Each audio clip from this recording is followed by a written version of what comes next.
I'm really excited today sharing this podcast with you. It's my first interview with someone who isn't my mentor. So I'm excited and a little nervous. But I really want you to get to know Spencer. He's going to help me wrap my brain around something that's incredibly important for my development as a practicing life coach and as an entrepreneur. It's something that a lot of us are guilty of mismanaging, wasting, or just straight up getting overwhelmed when it comes time to produce our gifts. And that something is time. As human beings, time is absolutely our most precious commodity. Time is the one thing once spent can't be taken back. We can always get more money. We can always replace a broken wine glass. We can always get back that whatever in the material world around us. However, time will always march forever forward. Sidebar. Anyone who wants to talk temporal mechanics and relativistic principles and all that stuff, that's a whole other podcast. I'm so guilty of mismanaging my time. I'm the king of the kingdom of procrastination. I've got jackets. I'm going to sell them on the merch store. And it sucks. Because the more things I get involved with, the more shit I pack onto my plate. And the more overwhelmed I become when everything is due on the same damn day. Mismanagement of my time has led to numerous bad habits that have tanked my integrity. From early childhood, I learned it was okay to be routinely late for everything. That imprinted on me in the first grade. Sorry, Miss Miller. I always waited to the last second to start my homework, and therefore usually never turned it in. And all these bad habits, all this breaks in my integrity, followed me right into adulthood. Decades later, I still wait until the last possible nanosecond to do what I need to do, aka show notes for this podcast. And it often bites me in the ass because I'm then late for meetings or karate class, and I have to ask for extensions on time-sensitive projects, or I just don't deliver them at all. I turn my back on the people who trusted me the most to do the job that I promised them to do, and I run away altogether. And that's not cool. And I can't apologize enough to those people I abandoned who depended on me. Of course, there are reasons for that procrastination.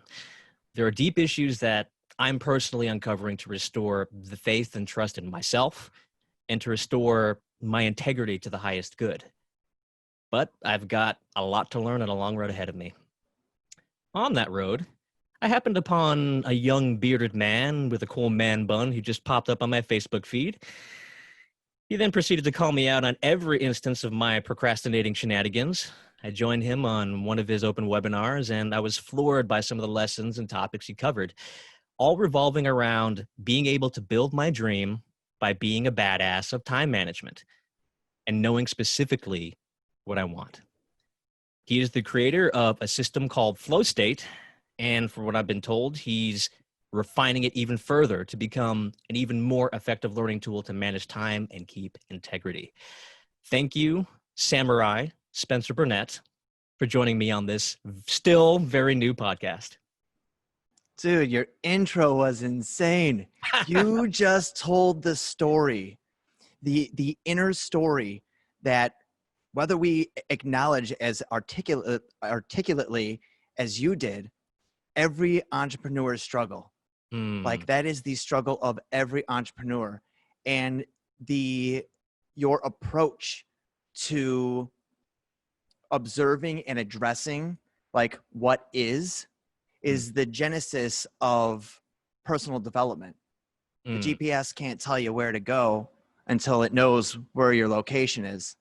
And the more articulate you can and precise you can see that and then say that, the more potential you have for greatness really quickly. And it was a work of art, my friend. Oh man, thank you so much. That's I'm still very new to this whole podcasting thing, and it's my baby, so I'm just nervous every time I get behind the microphone and share it with my listener, share it with the people who I interview. And I really appreciate you being a part of my personal journey to really find myself, to be better, and to give insights to my listeners so that they can also be better. Oh, dude. if this is what comes of you being nervous, I highly want to encourage you to be as nervous as often as possible. You need to hunt down nervousness and chase it, because nervousness is not a monster. You've made nervousness your lady. Holy I'm able to swear. Holy shit, dude. Oh yeah, you can swear. Oh boy. Yeah, so good, man. It's great. Wow. It's great to be here. It's an honor. This is the last appointment I have of the entire week, and there is no place I'd rather be than jamming on some magical shit with you.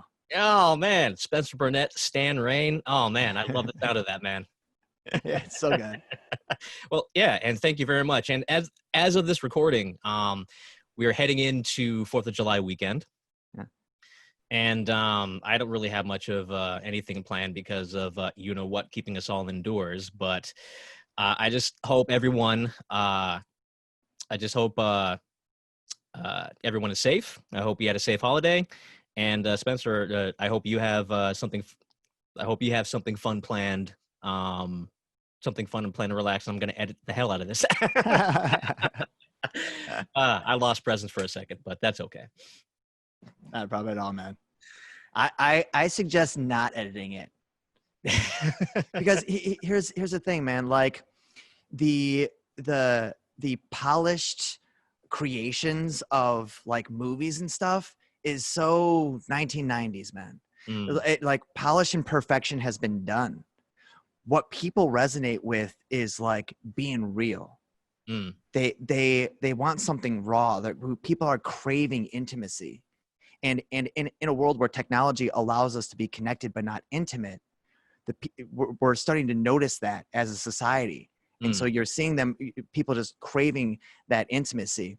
There was a live that I did in my Flow State Facebook group where I was talking about relationship to time and how important it is to be precise with your time and precise with the way that you work throughout your day.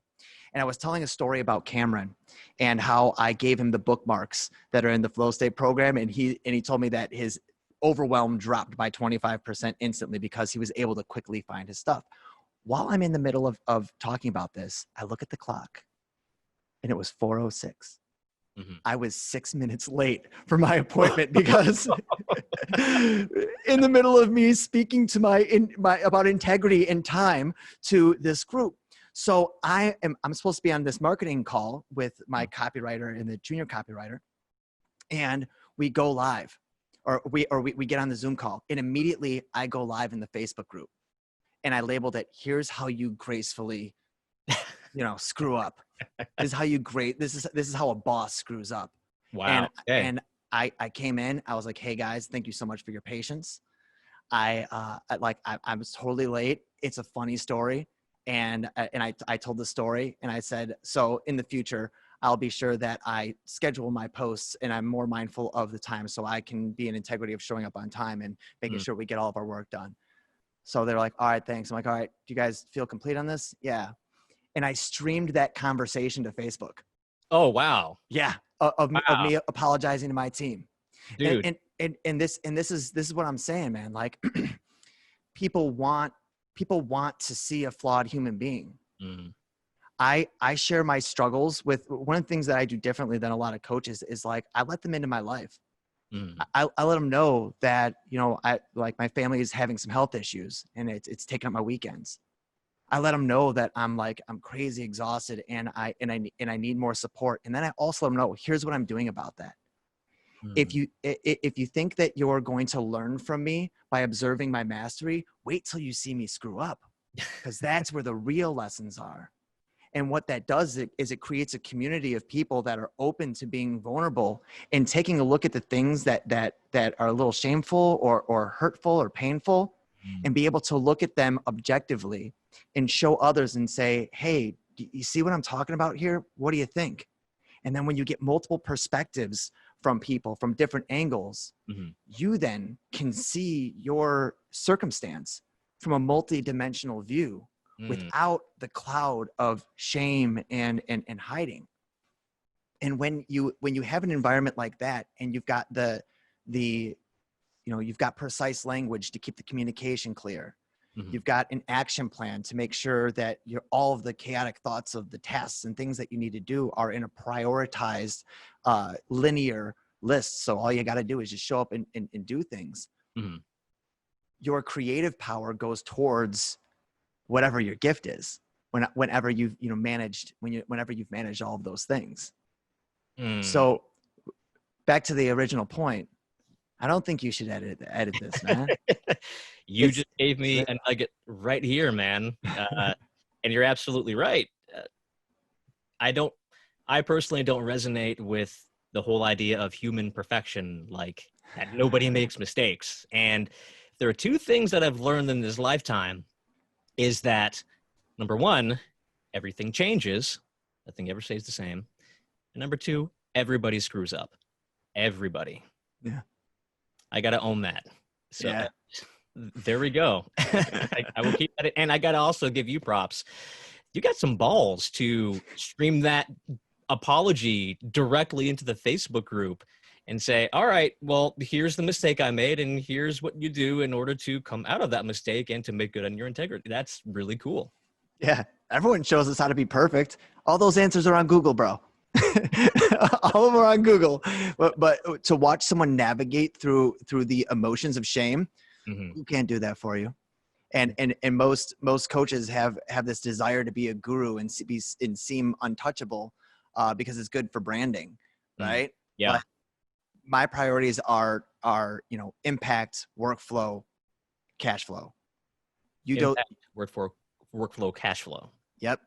And to have impact, they need to be seen. In order for them to feel safe to be seen, they got to feel like they see you. So that's like where it all starts. Yeah. Right on. In the men's group, in my coach training that I'm doing right now, they're instilling the same thing in me. It's important to show vulnerability, and it's not a tactic. It's not trying to build some kind of fake rapport in order to get someone to trust you. It's just how we connect as human beings. It's I see you, you see me, and we can connect and trust each other, which that's a genuine thing. And then we can be honest with ourselves and do some real good, deep work. And I forget that in this particular medium, having a podcast and wanting to have this platform, I forget that I can't lose my humanity. I can't lose that touch. Yeah. Otherwise, what's the point? Right.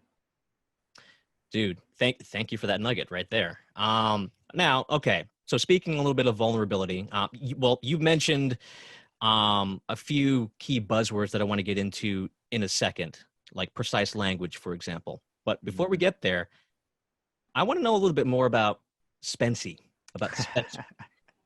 where he came from, like how you came to, from growing up, like you heard how I grew up with a lot of bad habits, but how you ended up running a company of a lot of people. Yeah, like 30 now. How many? About 30 on our team. 30. Yeah, I've only managed a group of 2 people in my lifetime. So I can't even imagine. So like, how did you get started, and how is it like right now? Yeah. So I kind of like how I got my superpowers is, follows the typical like hero story. I always share with people. Have you seen Deadpool? I have not seen Deadpool. Sorry, I'll give you the gist. Basically, dude's dying, and then they give him this serum, and then they torture him, and they say this serum is going to give you superpowers in direct proportion to the amount of torture that we put on you. And that is so true of people's superpowers. Your gift is in direct proportion to the bullshit that you're willing to deal with in your life and take responsibility for. When I was 4 months old, I had my first fever. And it was, and then the next month I got another one. And the next month I got another one. Just a little baby, boiling at 104, 105 degrees. And when I was 10 months old, I was diagnosed with periodic fever syndrome. Essentially, it's mono on steroids. Like when you get a headache, when you get a fever, you get a headache, swollen glands, body aches. It was like that times 3. As a baby? As a baby. All the way until I was 30. Wow. Yeah. Wow. Okay, so you literally do have superpowers now. So I'm not college educated. I don't have any type of certifications. I've never had a mindset mentor. I read on like a 7th grade level. I haven't really read any books. Everything that I have come across and discovered has been simply through that discovering things through my experiences. I also grew up with 2 incredible, brilliant parents Mm. in 2 very different ways. And going through the medical system, my mom was open to all types of things. I mean, I slept in a $3,000 magnetic bed in 1991. Like I had an entire church, like 400 people put their hands on me and pray. I'd been to homeopathists, Indian medicine doctors, Chinese herbal doctors, acupuncture, acupressure, Wow. oxygen therapy. I mean, I'm talking, children's hospitals, studies. I was the 14th person diagnosed with this. When I was 8 Ever? years, yeah, Wow. there's Okay. more now. To move ahead, before I move ahead, Mhm. a very important turning point happened when I was 8 years old. Mhm. My mom brought me to a clinical psychologist. They were doing a study on guided imagery for children for pain management. And essentially I was taught NLP. I was taught on how to use my mind to manage my pain. And I didn't realize it at that time, but what I was actually learning, that my internal world was more real than my external experience. Hmm. And that's the secret to conscious creation. That's the frame that you need to operate under to impose onto the world what's inside of your mind. To And literally make your own reality. yeah. And think about it, bro. At 8 years old, just like a little kid, my Mhm. brain could do what all collective Eastern and Western medicine could not do. That's power. Dude. When you have that type of evidence that you are that powerful, it changes you. Mm. And so throughout my life, I was a different learner. My parents sent me to, I went to the Art Institute of Chicago for a number of years as a child, like just learning how to think differently Mhm. and stuff like that. And I started professionally as a fitness coach at 16, and I've been coaching ever since. And in that time, I was a dating and sex expert, teaching seduction and foreplay in a, What? At event 16? for a year and a half, dude. I was teaching foreplay workshops for women. Wow. I was sponsored by Grey Goose. I was sponsored by hotels. We threw it like just a kick ass, like high class bachelorette party. It was amazing. Huh. I might Um, be in the wrong career. Jeez. there's actually a book written on me about being a sex expert. A girl, one of my ex-girlfriends who is a writer, wrote a biography of our love story. It's called Dating Chase Walker. So it's Okay. on Amazon, and I'm telling you, so May or may not be in the show notes. yeah, I haven't read the whole thing, and it's a little passion project of mine. I want to read it for the first time live as a video podcast, because it's dirty, bro. But I digress. Hmm. I got into building systems and doing business consulting there. I got into consulting for sales. I got into consulting for the coaching business, and there were certain elements of success where I was able to rebrand myself constantly and succeed in all of these areas. I've built multiple 6-figure companies in my life. I've helped companies scale from 6 to 7 figures. Hmm. I've built, intelligent CRMs from scratch with a coder and a designer to reverse engineer the way a company works. So the whole thing runs the company inside and out. So I took all of that experience and knowledge and turned it into a way of thinking, a way of sorting out your thoughts, a way of managing your relationship to time, task, and priority, Hmm. and essentially a machine that connects, that essentially acts as a bridge to connect you from your potential to your outcome.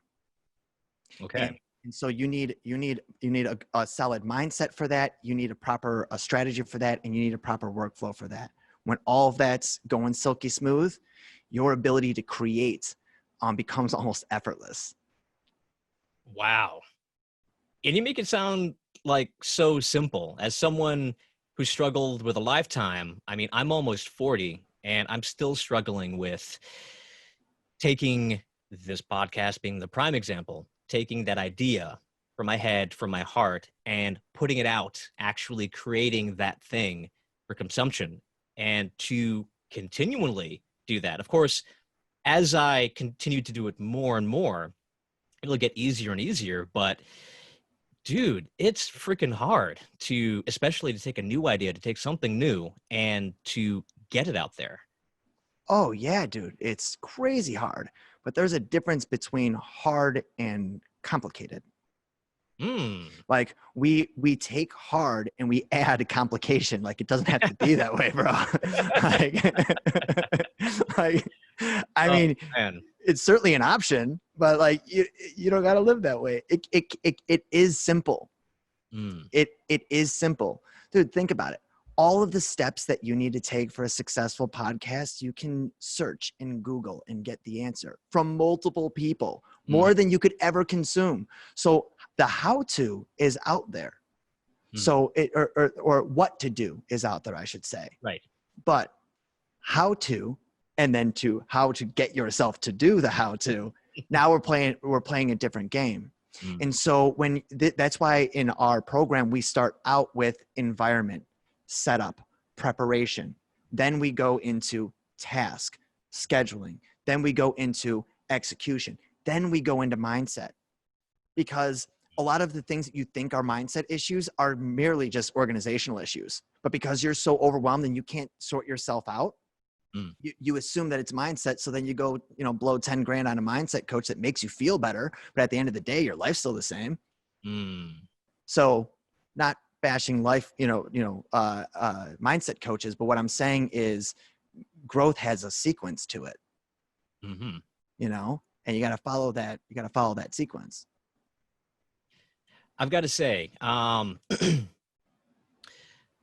after your webinars, some of the free things that you gave out, your Trello board, which helps with the organizational part of just getting your ideas all in one place so that you can actually see it, and then you can move them around, and it forces you to put them into the category so that you can manage them better. Mm-hmm. Between that and getting me to really take advantage of my Google Calendar, because Google Calendar is an incredibly powerful piece of it's an incredibly powerful tool that I have not been using. And it was so hilarious when you mentioned that people like to look at having a white calendar, nothing in it, and they're at peace with that. But no, that's just, you're an ostrich with your head in the sand. You're not managing anything. And so the little things that I did, and I will tell you that it's been a direct help in getting me to where I am right now, because I busted out that Trello board, figured it out, and I worked it to the way that's working for me right now, to just kind of piece everything together, how long it takes, put them in the scheduling area.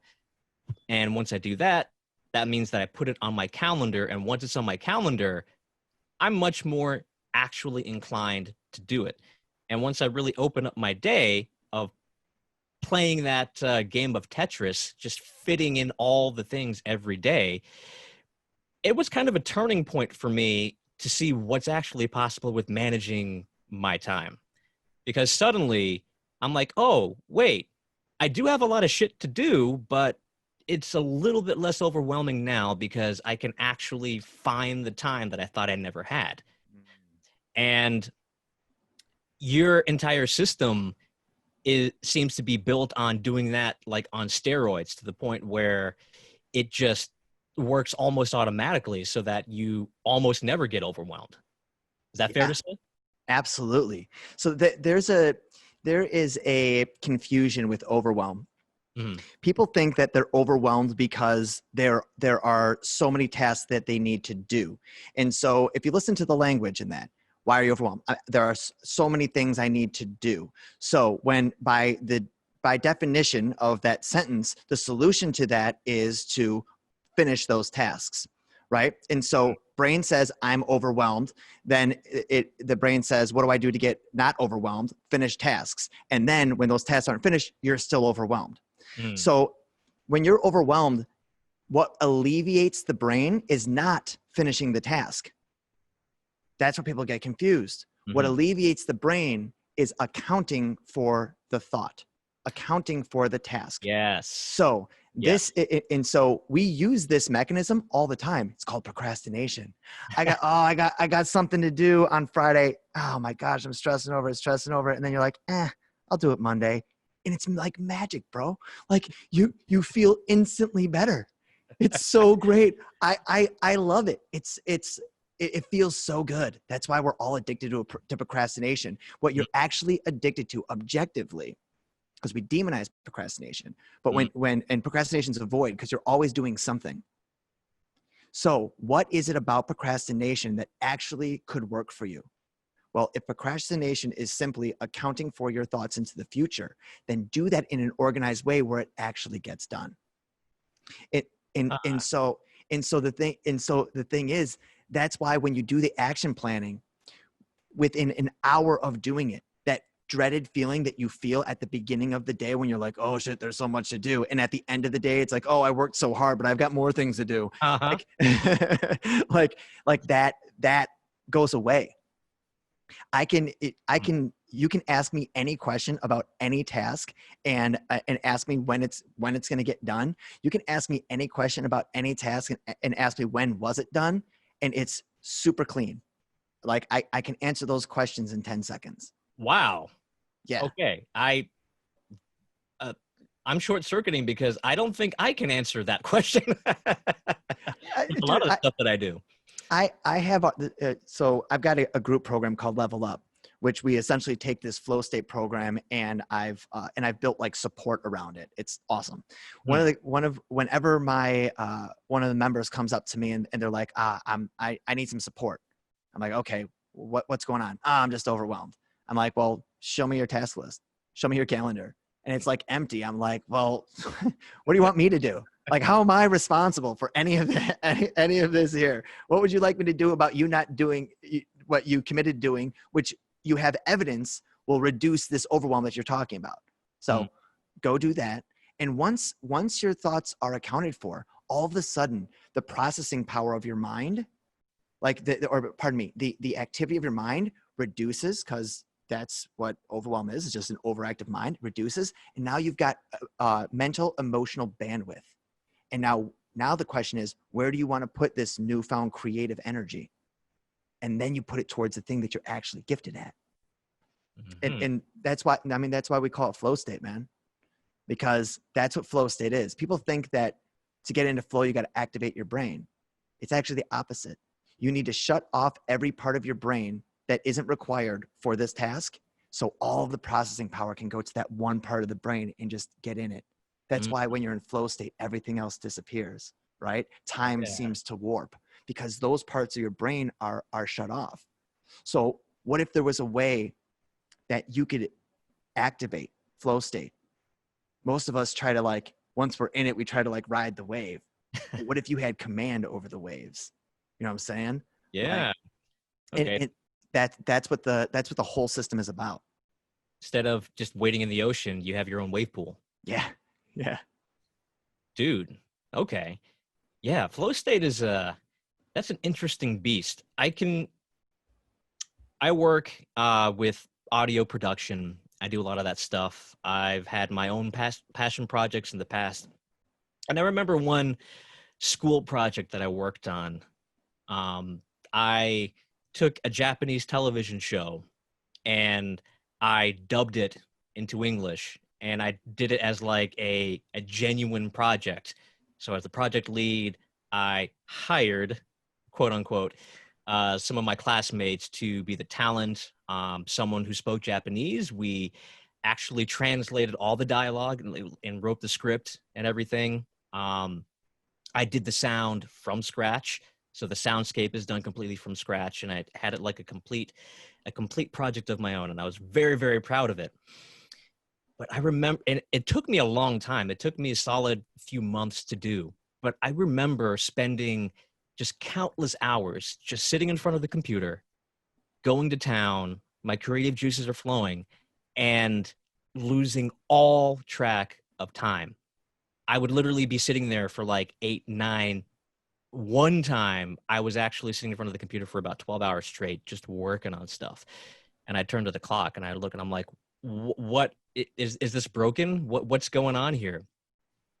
And I always take that example whenever I hear the term flow state, that's what I kind of imagine that to be. You're just so, and you're not distracted. You're not consuming something. You're spending all of your energy creating something, giving birth to something.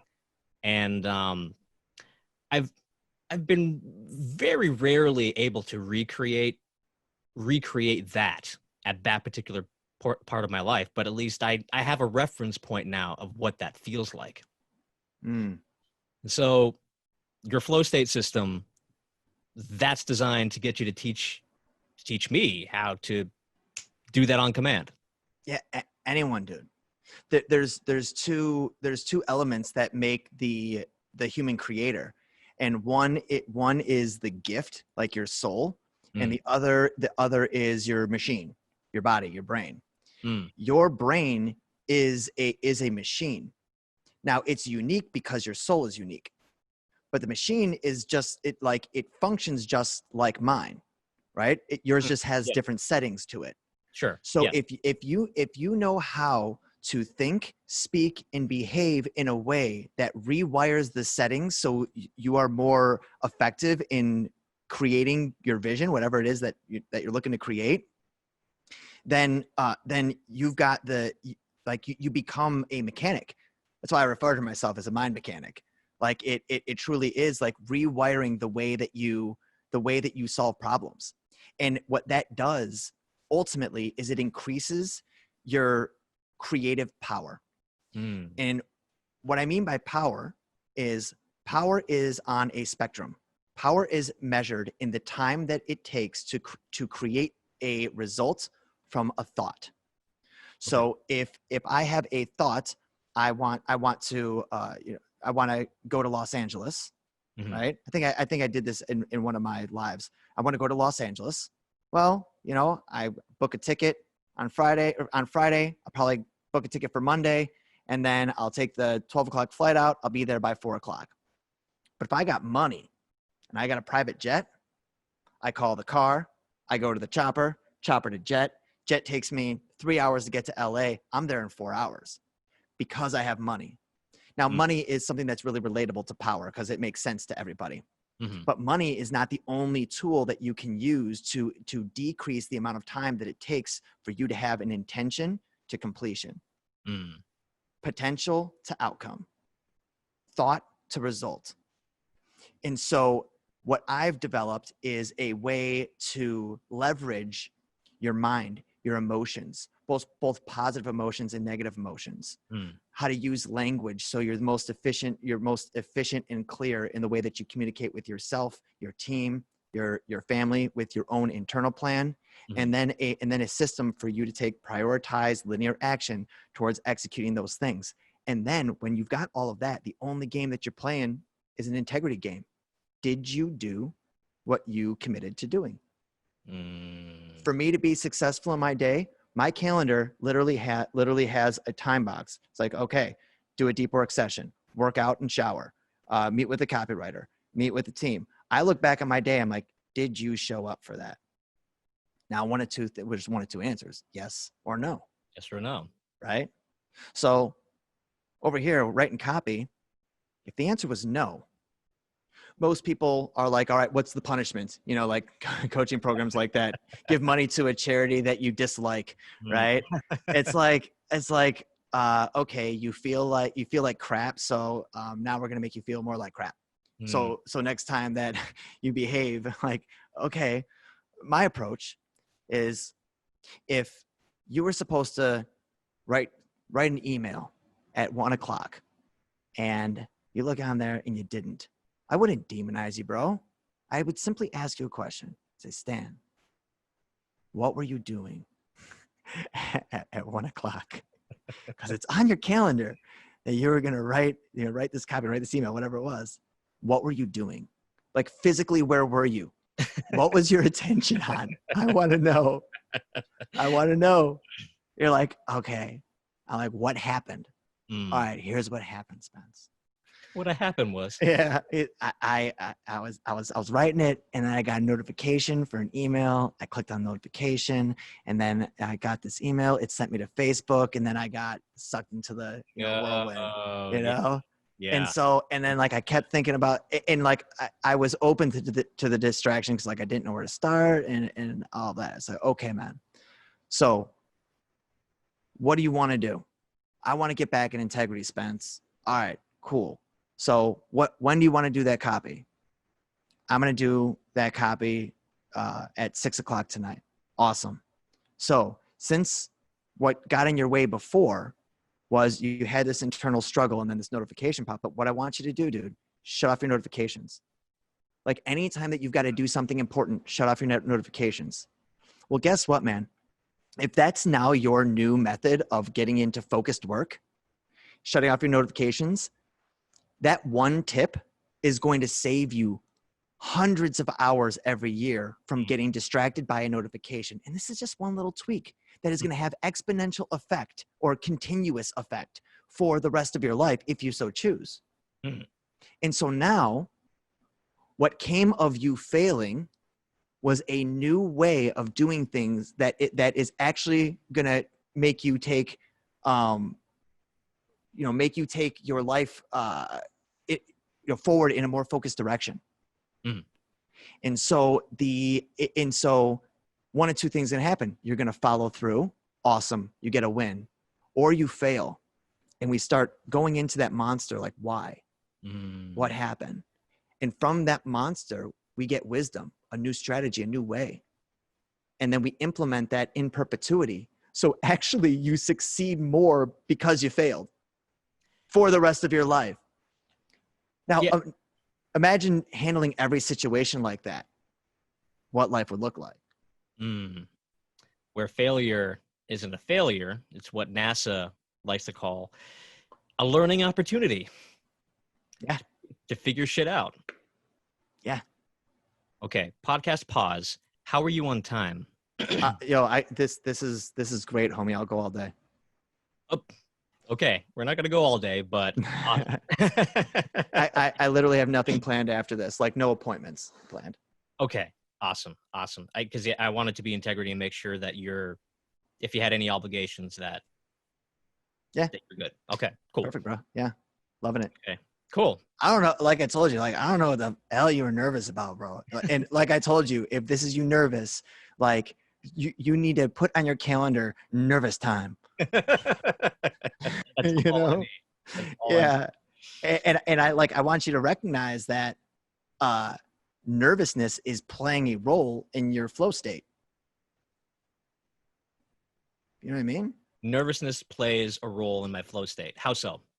Because, okay, so there was a moment where you were like, oh, sorry, I lost presence there. Okay. You didn't fall off the bike. That was a wobble. But for the most part, you've been just gliding, And so here's the thing. As you do more podcasts, you're going to run into those moments where like you lose train of thought and like that's cool.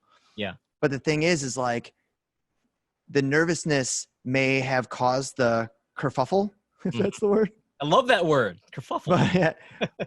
And the nervousness has played in the part that has gone really, really well. And so all that the kerfuffle was just an energy leak. It was just your engine is revving and you just hit the red line a little bit. Wow. And so the engine's like red line, settle down. And that jolt as you're driving the car was like, whoa, what was that? Okay, let me get my eyes back on the road.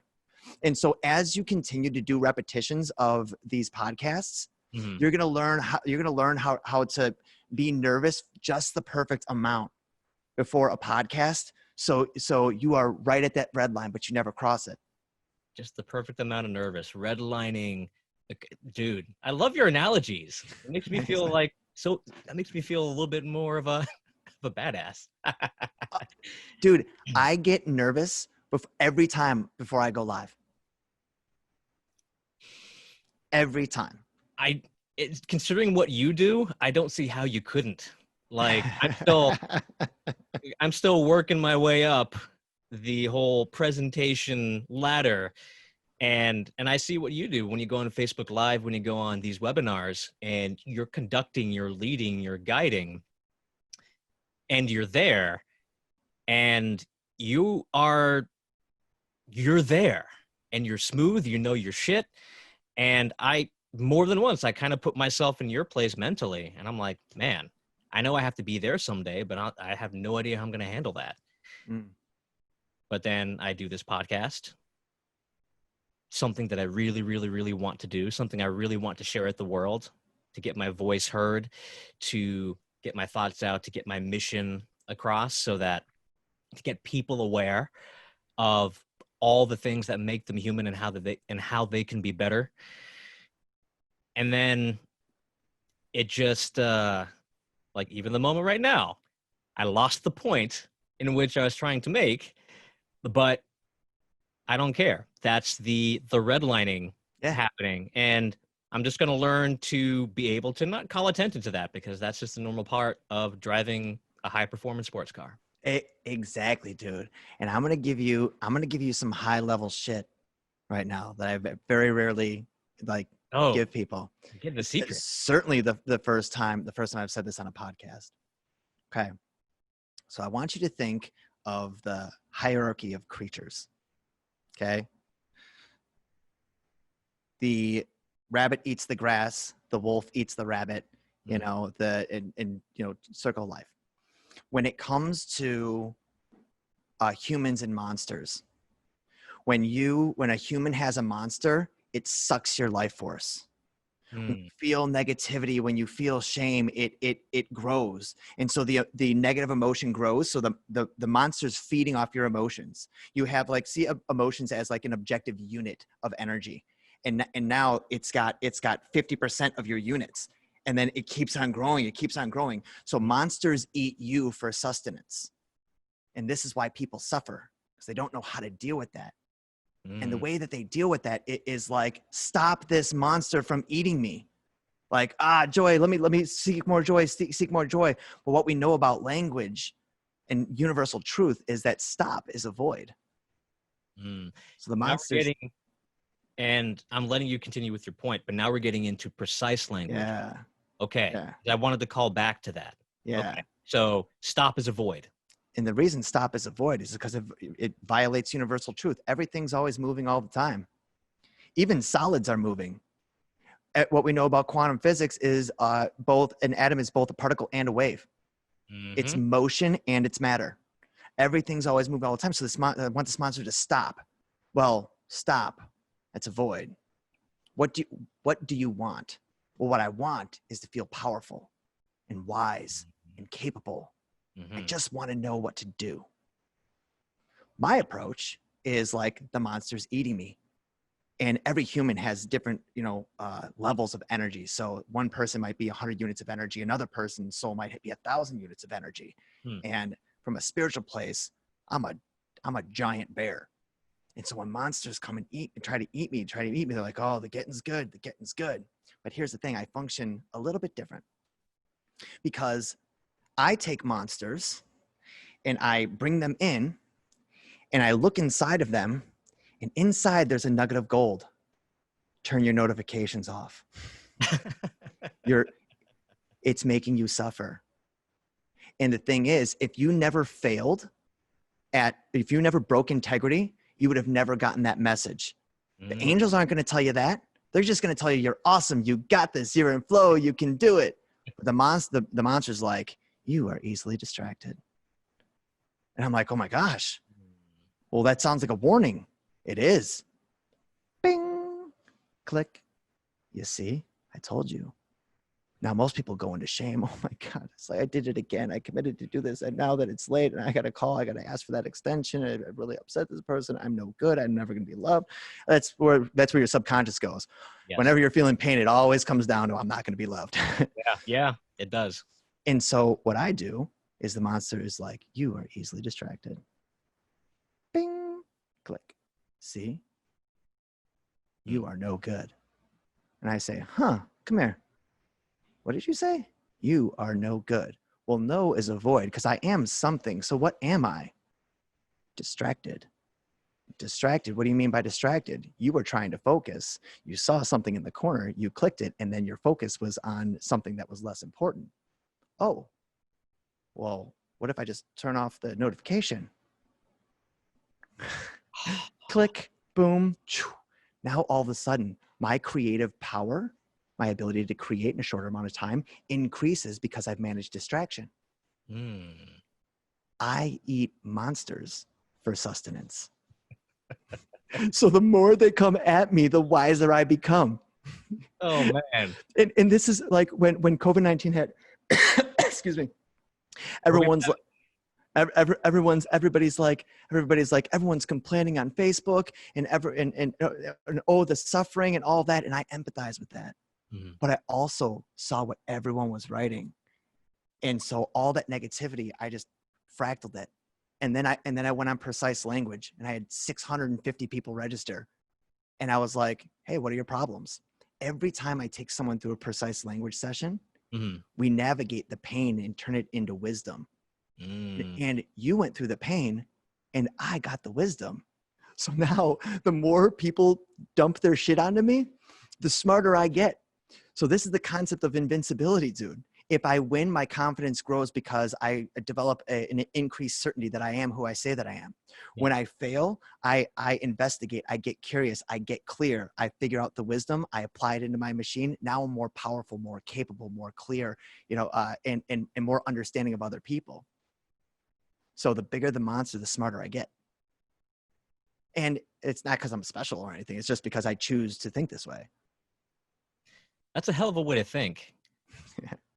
And you're kind of blowing my mind right now. You're really taking the thing that all of us humans have, that little voice in the back of our heads, that usually it's that self-judgment voice. It's that self-critic voice of you're this, you're that. Why didn't you do this? Why didn't you do that? And instead of you being affected by it, instead of you kowtowing to the beast, to the monster, you kind of snuggle up to it and you go, what'd you say? Huh? I'm what? Oh, you just gave me a valuable piece of intel about myself I didn't know before. Thanks. Punch in the face. And then you move on. I've never, ever thought of it that way. That is an amazing insight to me. Dude, here's the part that I hesitate to share, because we start to get deep. Dude, let's go deep. This is the Naked Brain podcast. Let's go. Yeah. So we're taught, or most people are taught from their religious dogma, that it is God versus the devil. And here's the thing. What I know of God and what I know of like almost any religion's definition of God is everything. God is in everything. By definition, if it exists, it is of God, and everything exists. So everything is just an element of God. Same way that a cell is an element of your body. So if God is everything, then who created the devil? So if God created the devil, then who does the devil work for? And when evil works in pain and monsters work for you, it doesn't mean that they're doing your evil bidding. It just means that they are deliverers of message that communicate through negativity. Your angels are doing the same thing. They just communicate through positivity, joy, love. But if you are a God, lowercase g, a little tiny slice of the universe that gets permission to call itself God, a human, a conscious creator, then the whole system is conspiring for what you want. You've just got to use it right. And so when I sit at the table as the creator and I make decisions, monsters have a say too, because they're citizens of my internal universe. And for me to try to slay them, to divorce them, to kill them, to slander them, to speak ill of them, makes me an asshole. They're trying to bring me a message. When the doorbell rings, my dog thinks that someone's coming to kill us. And I'm like, and so what I say to my dog is, I'm like, it's okay, Mojo. Thanks for letting me know. Because maybe I didn't hear the bell. Maybe I was in my room.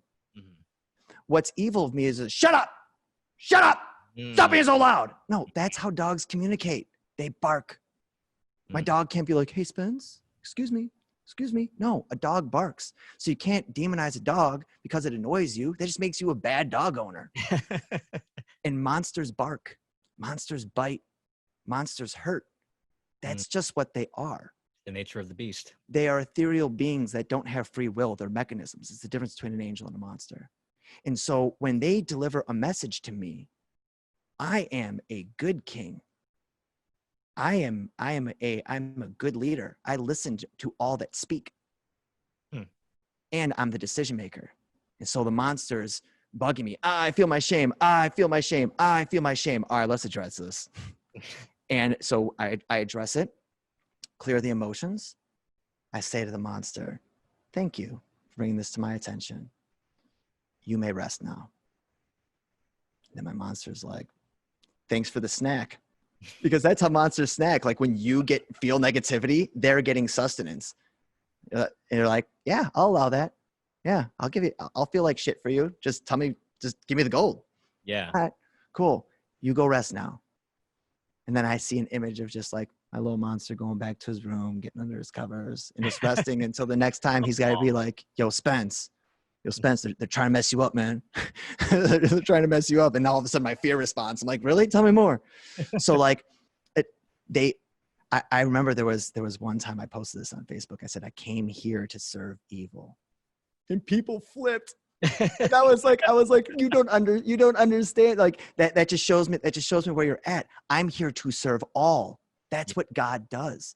God is a divine energy that is working together in this polarizing experience to find a single harmony in the midst of polarity. It all is God. And as the creator, it's your job to be the conductor of that symphony of light and darkness. Without darkness, there is no contrast. Without contrast, there's no detail. Without detail and contrast, there is no art. It's just white noise or silence. Spencer, that is beautiful. That is really beautiful. And you really just spoke to me. I resonate with everything that you just said just now.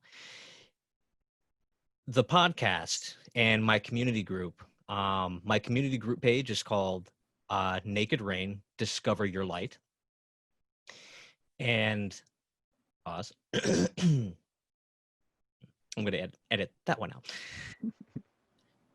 And even though it's about discovering your light, even though it's about shining in the world, being that shining beacon in the rainstorm that we call life, I've gotten a little bit of pushback from just a few people in my circle, because they automatically assume, oh, okay, so you're this kind of like woo-woo, like light angel driving person, positivity to the obnoxious level. And I have to clarify and say, no, I'm not.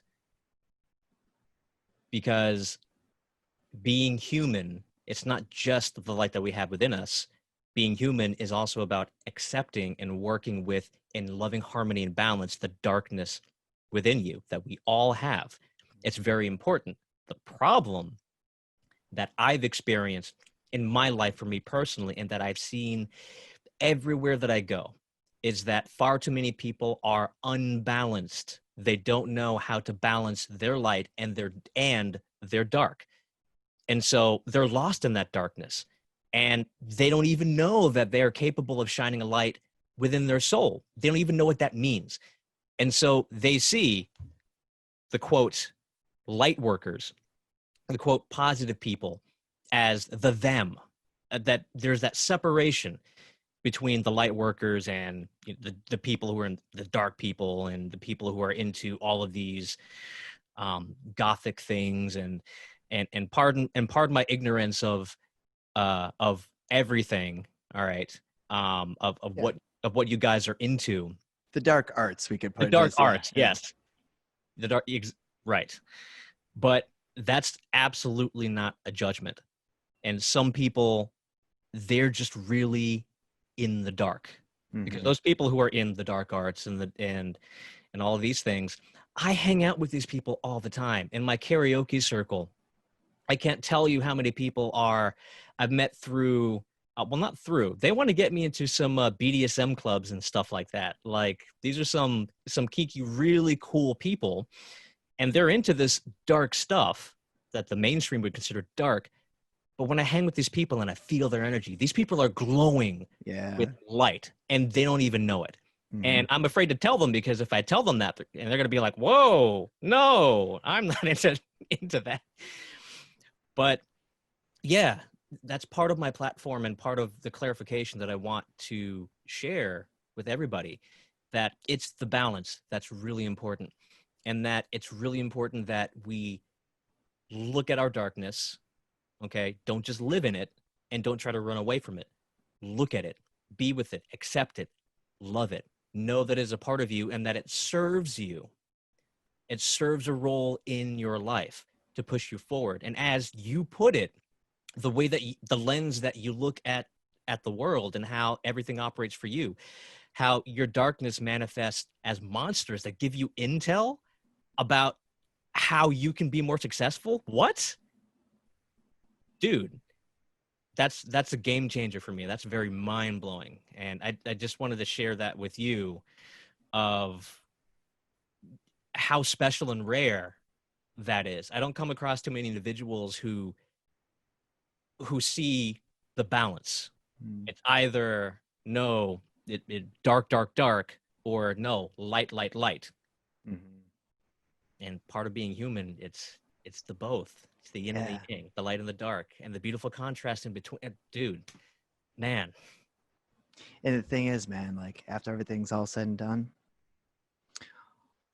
and you transition into the next life, here, all that's left is the story that you told. And the way that you tell that story from a spiritual standpoint is the way that you navigate through the light and the darkness in your life. That becomes your art. That becomes your thumbprint. That becomes your legacy.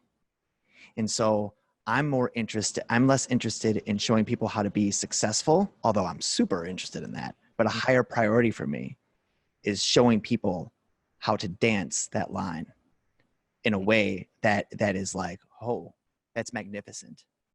That's better than anything I've ever seen. That's unlike anything I've ever seen. Something of note, something of matter. Yeah. Whatever it is that you choose. And when you run your machine, everything from your spirituality to your relationships, to the way you treat your body, to the way you feed your body, when your machine is operating super clean, then all of your energy goes towards writing that story rather than fixing the vehicle. See, here's the problem with The Secret and with the law of attraction. When it comes to manifesting, the law of attraction teaches you how to drive the vehicle. But there's a lot of things that can go wrong owning a vehicle. What I show people, in addition to driving the vehicle, is how to be the mechanic. How to how to use the tools and find the resources in order to manage it when it breaks down, and then soup it up. And so, and there's just so many pieces missing from it. And that's why like, I don't demonize accountability coaches. I don't demonize, life coaches or mindset coaches or the law of attraction. I love all of that. I also love tarot readings. I also like project management systems.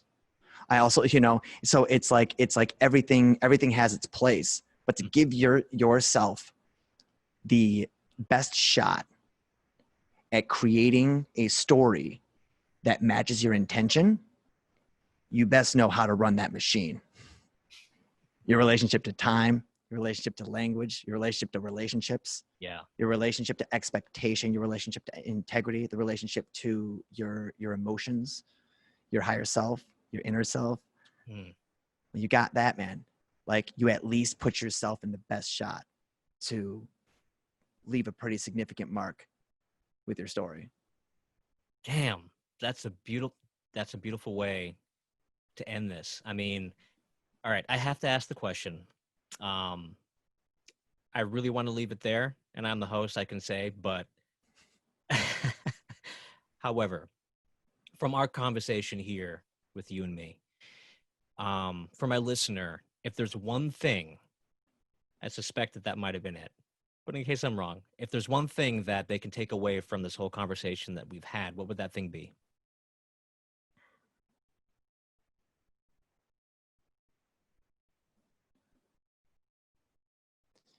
If you want to have the outcome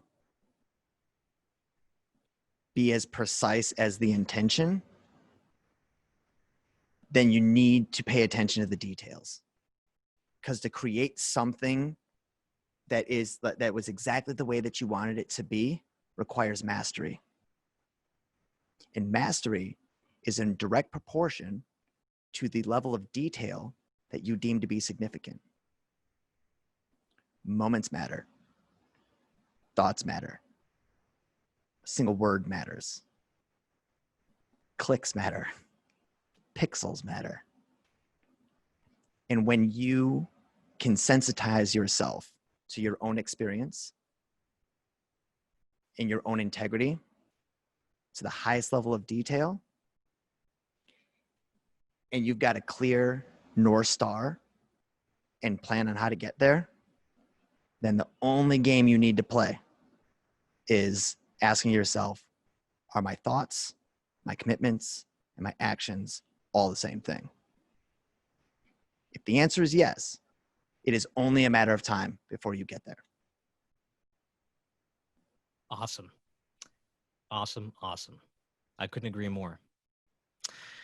Lastly, Spencer. Actually, that's stupid. Spencer, thank you very much for joining me on my still very new podcast. You've been an amazing guest. I don't know why I was so nervous either. How can my listener, how can my community get a hold of you and connect with you to learn more? Yeah, you can go to our Facebook group called Flow State for Entrepreneurs. In this Facebook group, it essentially is a full-blown program. Like in there, I show you the workflow system. I show you precise language. I show you identity imprinting. You're able to get support through the website. I do 2 lives. I do a precise language live the first Wednesday of every month. I do a workflow workshop on the third Wednesday of the month. So we're constantly trying to produce as much opportunity to guide and support and listen to our community. So that's the best way to get involved. And on there you can see our flow state, our flow state program, or like the overview of it, and the overview of our level up program, which is our group, and just get connected that way. All right, perfect. And I'll make sure that all of those links are in the show notes for everyone to see. Awesome. Spencer, thank you so much, my friend. And until next time, I gotta have you back on, and we gotta talk about intention. We gotta talk about searching for that purpose, and a couple of things that we can do to get aligned to that. We get to be continued, my friend. Oh yeah, dude. I'm down anytime, man. This was great. And I and going farther down the rabbit hole with some of those topics that you just brought up excites me, because I like my brain's already spinning. Awesome. All right. And yay, the main recording took. Hooray. Awesome. Oh man. Seriously, dude, that was amazing. That was an amazing experience, just doing this and just getting over just getting over that initial dread of doing something that I haven't really done before and figuring out it's not so bad. It's actually really fun. And this is actually what I'm born to do. I appreciate you being on a part of the journey, man. Dude, first of all, so impressed, super impressed, just with the professionalism with your setup, with the monologue in the beginning. The monologue in the beginning was so just fresh, man. Mm, It just like it resonated mm, so like so much, because like dude, I wasn't always this guy. You know what I mean? Like I've been through the same thing. Everything that you're talking about. Like I was like I was just like trying not to interrupt with my you know. I was like, you know, keep it silent. Like he's in flow, Spence. He's in flow. It was so good. Uh, the yeah. Honestly, this was one of the best conversations mm, that I've had. From like a flow standpoint between me and you, your questions, the way that you ran the conversation. I saw you let it open up, and then I saw you like, okay, now it's time to pivot. So you did the perfect combination of like control and allowance, mm, and like in the best way to control a wild stallion is not to put a lead on it. It's mm, to build a fence around it. So you control the fence, but the horse feels like it's free. And the way that you did the interview like made me feel like that. I felt guided, but I also felt open to like, hey, go on a riff here, Spence. You mm, know, and it pulled some of the best stuff out of me in terms of like my share mm. in this. This might be the best podcast that like overall I've ever been on, considering all things, Wow. considering the way that you led it, considering like the messages that I shared, the little lessons that came in between when you're like, oh, I'm going to edit that, like, and then we created something organic there. It just, yeah, dude, it was stellar. Yeah, I thought it was great. Sorry. Would you be open to me using this as a piece of content and like promoting you behind it, putting people to your podcast and stuff like that? Absolutely. I don't mind in the least. Right now, I'm still, wow, sorry. I'm just like getting emotional. um, I'm still building I'm still building the back end of it. So my Facebook group, my website, I got a fresh haircut. I got my face and my beard did because I'm going to take pictures and stuff for my branding over the weekend because I'm getting the ball rolling. I'm launching July 20th, and I have right now. You make 3 episodes, and I plan on releasing them every Monday. So this episode will be released August 3rd. And I'll give you a heads up constantly of how that works. So yeah, we can totally work from there, and I would absolutely love that. Yeah, dude, I might cut this thing up like Joe Rogan clip style, Mhm. and because there's just there was just like some super magic, man. Like the way we flowed was awesome. So I I agree. just want to let you know, from like being on, oh my god, hundreds of podcasts, network TV, network news shows, Mhm. Facebook groups. I've been shooting videos since I was 12 years old, and I'm telling you, like, you got a gift, man. I That means a lot. Thank you. Thank you. Yeah, Thank you.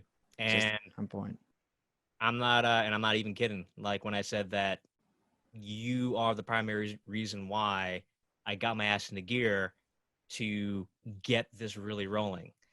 Because when you said, "All right, pony up, dude, when's this gonna happen?" And I'm like, he's right. What am I doing? What am I doing? And so yeah, in that moment, my monster got a little bit of the better of me, but I'm still rocking and rolling with this now. So Awesome, dude. Thank you so much. thank you. Have a great 4th of July weekend. And you asked me at the end, like, if I could leave people with one thing, what would I leave them? Mm, I want to give you something really specific. okay. get nervous as often as you can. Like, I'm serious. Mm, Seek out what you felt before this mhm, and chase it. Because that monster is the one barking at you, showing you the way to your story. mm, That monster is your best fucking friend. Like I said, make it your lady, bro. mm. Cause yeah, because you're good. Thank you for the feedback, man. Uh, I feel it. I'm receiving it. Thank you. Thank you. Awesome. Thank you. And I can't wait to have you back on. Yeah. Hell yeah, dude. Hell yeah. All right, brother. This was a joy. Perfect way to end my Friday. I'll Sir. talk to you soon. All right, man. Peace. Have it. Be safe. Yeah, you too. Bye.